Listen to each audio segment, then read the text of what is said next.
네, 오늘 우리가 두 번째로 만나는 교회는 서머나 교회입니다. 이 서머나라고 하는 지역은 에베소에서 북쪽으로 약 55km쯤 떨어진 곳에 있습니다. 이 서머나는 항구 도시고요. 이 당시에 아주 가장 아름다운 항구로 유명한 곳입니다. 물론 지금도 아주 아름답습니다. 이 지역은 항구 도시였던 만큼 무역업이 아주 활발하게 일어나서요. 돈도 많았던 그러한 곳이 바로 이 서머나입니다. 터키에서 두 번째로 큰 항구 이스탄불 다음 이 서머나. 근데 서머나는 지금 지명으로는 이즈미르라고 합니다. 이즈미르. 또한 세 번째로 큰 도시이기도 합니다. 지금도 그러니까 옛날엔 더 큰 그러한 도시였겠죠. 서머나라고 하는 이 이름은 그 당시에 가장 값비싸고 또 귀한 향유인 몰약이라고 하는 이 향유 이름에서 서머나라고 하는 이름이 나왔어요. 그들이 가장 자랑스럽게 여겼던 것은 바로 서머나라고 하는 그 도시 자체였습니다. 그러니까 이 도시 자체를 너무나도 좋아하고 너무나도 사랑하는 것이죠. 왜 그런가 하면 지금 보는 것은 이제 이 서머나 이즈미르에 있는 많은 사람들이 그 당시 함께 모이고 활동이 이루어지던 그 아고라와 연결되어 있는 그러한 이제 한 모습인데요. 이 지역은 항구이니까 또 천혜의 그런 항구이기 때문에 제국이 바뀔 때마다 이 항구를 누가 차지하느냐 이게 굉장히 중요했어요. 그래서 전쟁이 일어나고 전쟁이 심해지면 이 이즈미르 서머나는 그 피해가 극심했습니다. 또한 지진이 일어나기도 했어요. 그래서 이 도시가 세워졌다 폐허가 되고 또 폐허가 되고 세워졌다 폐허가 되고 이러한 일을 반복해요. 그런데 그러한 과정 속에서 알렉산더가 이 지역을 점령하고 나서 이 서머나를 새로운 도시로 세웁니다. 그래서 알렉산더가 이 도시를 얼마나 멋지게 새로 세웠는지 많은 사람들이 이 서머나를 보면서 야, 죽었던 도시가 살아났구나. 폐허였던 도시가 이렇게 일어났구나 하는 그러한 이야기를 하면서 서머나는 부활의 도시로 유명한 거예요. 그래서 이 서머나 사람들은 야, 우리 도시, 부활의 도시야. 우리는 폐허에서 다시 일어난 도시야 라고 하는 그런 자부심이 아주 강했던 곳이 바로 이 서머나라고 하는 곳입니다. 그래서 지금도 이 유적지를 보면 이 서머나의 그 흔적들을 보면 야, 정말 대단했구나라는 것을 느낄 수가 있는 거죠. 자, 이러한 배경을 우리가 이렇게 염두에 두면서 주님께서 이 서머나 성도들에게 하신 주님을 소개하시는 첫 마디가 뭡니까? 처음이며 마지막이요 죽으셨다 살아나신 분이다. 나 처음이요 마지막이다. 알파와 오메가. 죽었다 살아난. 자, 죽었다 살아난 이 표현 자체는 서머나 사람들에게는 아주 확 귀에 들어오는 그런 표현이에요. 서머나의 그리스도인들의 귀에 확 들어오는 그러한 표현이에요.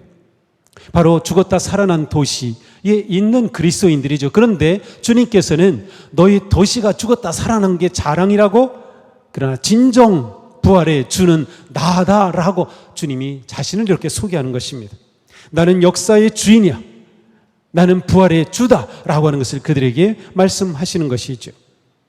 이 서머나의 교회는 언제 시작됐을까요? 아쉽게도 역사적인 그런 기록이 없어요. 그래서 학자들이 추측을 하죠. 자, 지난주에 봤던 에베소에 사도 바울이 2년 반 동안 머물렀어요. 2년 반 동안 머물면서 55km밖에 떨어지지 않은 곳, 최고의 항구였던 그곳에 사도 바울이 가지 않았을 이유가 없죠.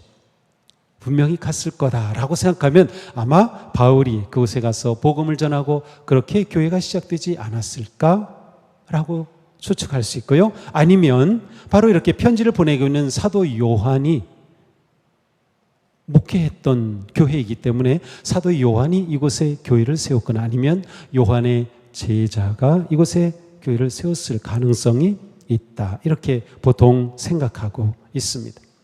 자, 이 주님께서 서머나의 교회 뭐라고 말씀하십니까? 나는 내가 당한 환난을 알고 있다.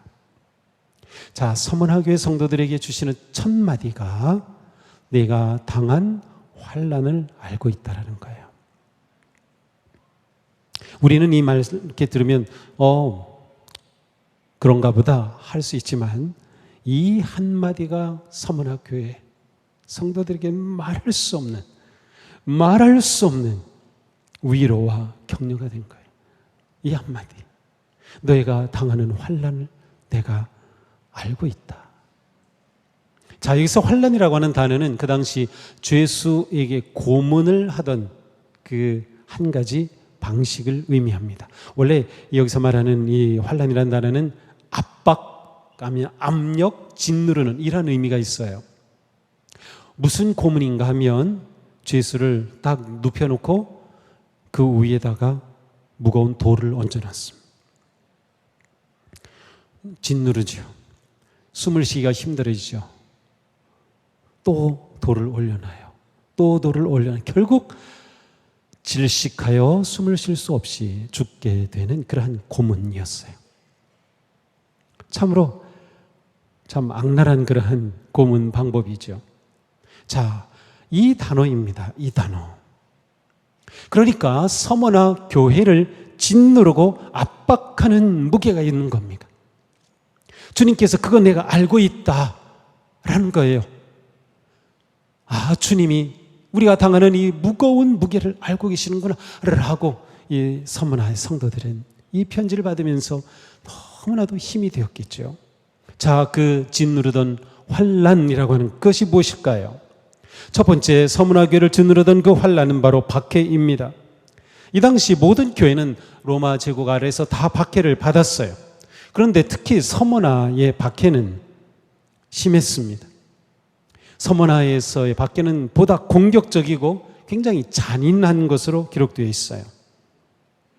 모든 교회가 고난받는 교회였고 서문화 교회 역시 고난받는 교회였어요. 서문화에서 그리스도인으로 산다는 것은 굉장히 위험한 일이었어요.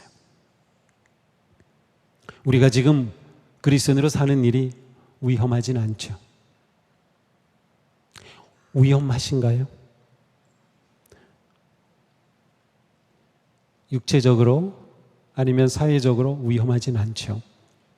그러나 또 생각하기에 따라서는 굉장히 위험한 시대이기도 해요. 이 시대의 풍조와 유행과 세상적 가치를 생각한다면 정말 또 위험한 시대에 살고 있기도 하죠. 자, 서문화의 그리스도인이 된다는 것은 정말 위험한 일이었습니다. 그 당시 황제는 살아있는 신이었어요. 서문화는 이것이 그들에게는 너무나도 자부심 있는 거죠. 우리는 로마 제국에 충성해, 우리는 황제를 섬겨, 황제를 신으로 그들은 그렇게 숭배하는 것이죠. 자, 이러한 환경입니다. 서문화라고 하는 것이. 그러므로 서문화의 기독교인들이 박해를 받았다라고 하는 것은 황제 숭배와 관계되어 있음을 알 수 있어요. 왜냐하면 그리스도인들은 오직 예수 그리스도를 주님이라고 고백합니다. 예수님만이 우리의 주 퀴리오스입니다. 그런데 로마 제국은 누가 주라고 하냐면 황제가 퀴리오스다, 주다라고 말하는 거예요. 그리고 그것을 신전에서 고백해야 되는 거예요. 황제 신전에 들어가 분향하고 제사를 드리면서 황제는 주다라고 말하는 것이죠. 그것이 그들의 일상이었습니다. 그러나 서문화의 그리스도인들은 이것을 거절해야 됐어요. 예수님이 주님이지 어떻게 황제가 주님이야? 결국 그리스도인들은 황제 신전에 가지도 않았고 황제를 위한 향을 피우지도 않았고 황제를 주라고 고백하지도 않았던 것이죠. 그러니 그들은 박해를 받을 수밖에 없는 겁니다. 로마 제국이 볼 때, 서문화의 관리들이 볼 때, 서문화의 시민들이 볼 때 그리스도인들은 배반자인 거예요. 아니, 어떻게 저럴 수 있지? 어떻게 황제를 주라고 고백하지 않는 거지? 그들을 배척하게 되는 거죠. 그러므로 서문화의 그리스도인들은 그들의 믿음을 지키기 위해 고난을 받을 수밖에 없었어요. 그들이 받은 고난은 주님을 사랑하는 증거였습니다. 이 당시 모든 교회가 마찬가지예요. 모든 그리스도인들이 마찬가지였어요. 고난을 받는다. 그것이 내가 주님을 사랑한다는 증거입니다. 내가 고난을 받는다. 그것이 내가 내 믿음을 지킨다는 증거입니다. 우리는 내 믿음의 증거로서, 주님을 사랑하는 증거로서 무엇을 보여줄 게 있나요? 우리가 고난을 받고 있나요? 그것이 내 주님을 사랑하는 증거가 되나요? 내가 주님을 사랑하는 증거로 내놓을 만한 게 무엇이 있을까요? 서문화교회 성도들은 고난이었습니다. 이 박해는 그들을 감옥에, 그리고 마지막에 죽음으로까지 몰고 갑니다. 10절에 말씀하죠. 보아라, 악마가 너희를 시험하여 넘어뜨리려고 너희 가운데서 몇 사람을 감옥에다 집어넣으려고 한다. 자, 서문화교회에 주님은 말씀하시면서 너희 괜찮을 거야 라고 그들을 격려하시는 음성보다는 오히려 야, 너희 감옥에 들어간다, 더 큰 어려움이 다가오고 있다 라고 말씀하시는 것 같아요. 상황이 더 나빠질 것 같은 그런 말씀입니다. 감옥에 갇힌다는 것은 불빛도 없이 음식도 제대로 제공되지 않는 지하 감옥에 갇히는 겁니다. 그냥 갇히면 다행이죠. 갇힌 후에 어떻게 됩니까? 불에 태워지거나 사자밥이 되거나 아니면 십자가형을 받아 마지막 죽음을 맞이하는 겁니다. 기독교 역사를 통해 로마 제국 시대의 큰 도시마다 감옥에는 그리스도인들이 가득했습니다. 그럼에도 불구하고 예수님이 주님이시다라고 고백하는 그 믿음의 고백은 멈추지 않았고요. 그리스도를 따르는 사람들은 그럼에도 늘어났어요. 참으로 놀랍죠. 기독교 역사가 보여주는 것 중에 참 신기한 것은 박해를 받을 때 교회가 살아난 거예요. 비록 그들은 감옥에 갇혔지만 그곳에 함께 하시는 주님의 임재로 그것은 거룩한 자리가 되었고, 그것은 예배 자리가 되었고, 그것은 찬송의 자리가 되었던 것이죠. 서문화교회를 짓누른 두 번째 무거운 환난은 궁핍이었습니다. 이것은 곧 경제적인 어려움이죠. 주님은 내가 네 궁핍을 알고 있다라고 말씀하셨습니다. 무역이 번창하고 그래서 부유한 서문화였지만 서문화의 성도들은 극도의 궁핍 가운데 있었습니다. 우리는 서문화 성도들의 궁핍의 원인을 그 당시의 상황과 연결해서 찾아볼 수 있습니다. 자, 로마 제국에서 그리스도를 위해 세상과 맞선다는 것은 곧 가난의 길을 걷는 것이었습니다. 예수님을 믿는다는 것은 곧 가난을 선택하는 것이었어요. 그럴 수밖에 없었어요. 왜냐하면 황제 숭배를 거절해야 되기 때문이죠. 황제 숭배를 거절하면 그 사람은 사회 공동체에서 쫓겨납니다. 받아주질 않아요. 여러 가지 사업을 할 때 이 당시에 조합이 굉장히 발달했어요. 근데 조합에서 쫓겨납니다. 그러면 그 일을 할 수가 없는 거예요. 직업을 잃게 되고요. 그리고 그리스도인들과는 거래를 하려 하지 않았어요. 인간관계도 끊으려고 했던 것이에요. 그러니 내가 예수님은 주다라고 고백하는 순간 사업도 할 수 없고요. 일자리도 구할 수 없는 겁니다.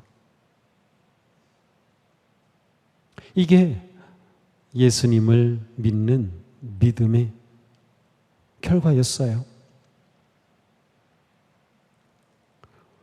사실 만약 이들은 딱 한 가지만 하면 문제가 없었어요. 마음껏 장사도 하고 경제활동을 하고 무엇이든 할 수 있었어요. 그 한 가지가 무엇일까요? 황제 신전에 가서 황제는 주님입니다 라고 공개적으로 고백만 하면 됐어요. 그거 뭐 가서 입으로 황제는 주님입니다 그렇게 하고 내 마음속으로는 예수님을 믿으면 되지 뭐. 근데 서문화의 성도들은 그런 생각조차 하지 않은 거죠. 생각조차 하지 않았어. 아니 내가 예수님을 주님이라고 믿고 고백하는데 어떻게 내가 그렇게 할 수 있지? 마음만 믿는 것 아니었어요. 이것이 이들의 믿음이었던 것이죠. 어떠한 타협도 받아들이지 않는 것입니다. 히브리서의 말씀이 마치 서문화의 성도들을 두고 하신 말씀 같습니다. 히브리서 10장 34절입니다. 여러분은 감옥에 갇힌 사람들과 고통을 함께 나누었고 또한 자기 소유를 빼앗기는 일이 있어도 그보다 더 좋고 더 영구한 재산이 있다는 것을 알고서 그런 일을 기쁘게 당하였습니다. 성도가 경제적 어려움에 부닥치는 것은 매우 큰 어려움, 큰 도전입니다. 더군다나 내가 그리스도를 따르는 삶의 방식 때문에 쉽게 재물을 벌 수 있는 것을 포기하는 것은 굉장히 힘든 일입니다. 처음 교회 성도들은 궁핍의 시련으로 믿음이 무너지지 않았습니다. 오히려 궁핍하였기에 더욱 강하고 더욱 깊은 믿음이 생겨났습니다. 주님은 궁핍에 처한 교회와 사자에게 말씀하시죠. 그러나 너는 부유하다. 아니 궁핍에 처해 있는 그들에게 궁핍에 처한 그들, 내가 너의 궁핍한 거 알고 있다 라고 말씀하신 주님이 너희들은 부유해 라고 말씀하시니 도대체 무슨 뜻입니까? 이들이 숨겨놓은 재산이 있었던 걸까요? 그럴 리 만무하죠. 자, 예수님은 누가복음에서 이렇게 말씀하십니다. 가난한 사람들은 복이 있다. 하나님의 나라가 너희의 것이다. 너희는 조심하여 온갖 탐욕을 멀리하여라. 재산이 차고 넘치더라도 사람의 생명은 거기에 달려있지 않다. 자, 그리스도인의 생명은 재물에 있지 않고 오직 주님이신 예수 그리스도께 있습니다. 소유의 많고 적음이 부유함을 결정하지 않습니다. 생명의 그리스도를 가진 사람이 진정으로 부유한 사람입니다. 이것이 주님을 믿는 성도의 가치입니다. 그래서 말씀하시는 거예요. 너희 부유하다. 돈이 없지만 부유합니다. 왜? 그리스도를 품고 있기 때문에. 그리스도를 가진 자가 다 가진 거기 때문에 부유하다라고 말씀하시는 거죠. 물론 우리는 열심히 일해야 합니다. 사업 열심히 해야 합니다. 탐욕을 멀리하고 성실하게 일해야 합니다. 지혜롭게 일하고 경영해야 합니다. 우리는 경제적으로 여유롭고 풍족하여 돈 걱정 안 하고 살면서 마음껏 헌금하고 봉사하며 그렇게 살면 참 좋겠다. 그리고 또 그렇게 기도합니다. 그리고 그러한 기도가 이루어지면 정말 좋을 것 같아요. 하지만 이것만큼은 분명해야 합니다. 그것은 재물이 인생의 주인이 아니다. 재물이 생명을 주지 않는다. 그렇습니다. 소망과 생명은 오직 주님께 있습니다. 우리는 이 믿음으로 사는 겁니다. 이 믿음으로 일하는 겁니다. 그래서 비록 우리가 열심히 일해도 많이 못 벌어도 가난해도 우리는 이 믿음이 있기 때문에 주님 앞에 부요한 자라고 인정을 받을 수 있는 거죠. 이것이 서문화교회 성도들의 믿음이었습니다. 그들은 가난하였지만 부유하였습니다. 성도는 돈으로 사는 것이 아니라 하나님의 사랑과 말씀으로 살며 그리스도의 생명으로 살기 때문입니다. 서문화 교회 위에 놓인 세 번째 무거운 돌은 비방이었습니다. 주님은 말씀하십니다. 자칭 유대 사람이라는 자들에게서 네가 비방을 당하고 있는 것도 나는 알고 있다. 교회가 세워지는 곳마다 유대인들은 기독교인들에 대해 악한 헛소문을 퍼뜨리고 괴롭혔습니다.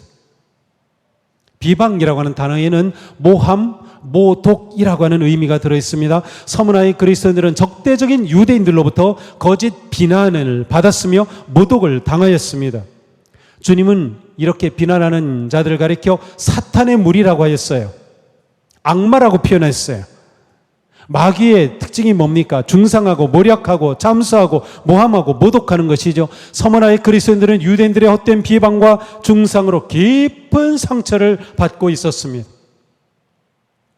누군가로부터 우리가 놀림을 당한다거나 모독을 경험한다거나 비방을 받는다면 견디기 어려울 겁니다. 견디기 어려워. 서문화의 성도들은 이런 비방, 모함, 압력에 굴복하지 않았어요. 깊은 상처를 받았지만 그러나 그들은 이겨내는 것이죠. 주님은 이렇게 고난받는 성도들에게 말씀하십니다. 내가 알고 있다. 너의 고난과 궁핍과 비난의 아픔을 알고 있다. 오늘 본문에서 주님은 계속 반복하셔요. 알고 있다라고 말씀하고 계셔요. 자, 알고 계시다는 것은 그래 내가 알고 있지라고 지적으로 정보를 알고 있다는 뜻이 아니죠. 주님께서 알고 있다라는 그 말의 뜻은 너희의 그 고난과 아픔에 내가 지금 함께 참여하고 있다라는 뜻입니다. 자, 우리의 믿음 가운데 무엇이 있습니까? 우리는 주님을 믿을 때 주님이 내 안에, 내가 주님 안에. 내 안에 주님이 계셔요. 그렇다면 내가 고난당할 때 주님이 고난받는 겁니다. 내가 비난받을 때 주님이 비난받으시는 거예요. 내가 알고 있지라는 주님의 말씀은 너희의 고난과 핍박과 아픔 내가 몸소 겪고 있다라고 하는 그러한 뜻이에요. 그래서 알고 있다라고 말씀하시는 거죠. 실제로 예수님은 십자가의 고난을 겪으시고 부활하신 분이에요. 모든 아픔을 겪으셨어요. 수치를 겪으셨어요. 배반을 겪으셨어요. 비난을 겪으셨어요. 주님이 겪으시지 않은 것 없죠. 그러니 그 주님께서 말씀하시는 겁니다. 내가 알고 있다. 내가 너희의 그 아픔에 함께하고 있고 그래서 내가 너희의 그 모든 것 나의 아픔이고 나의 고난이고 나의 고통이다라고 말씀하시는 겁니다. 우리가 고난당할 때, 비방을 받을 때, 궁핍의 무거운 압박이 있을 때 제일 힘든 거는 아무도 나의 이 고통을 모른다라고 느낄 때입니다. 힘들 때, 외로울 때, 고통스러울 때 자기에게 이야기해 보세요. 학선아, 주님이 알고 계시되 주님이 보고 계시되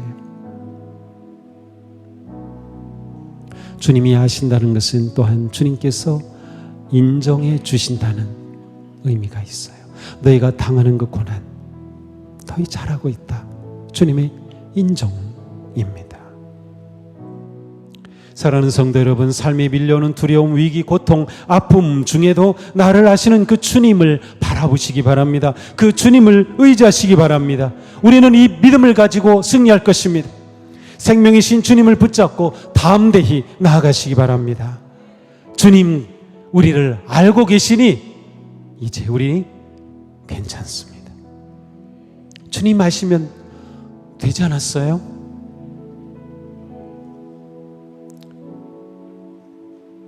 주님 아시면 되는 겁니다.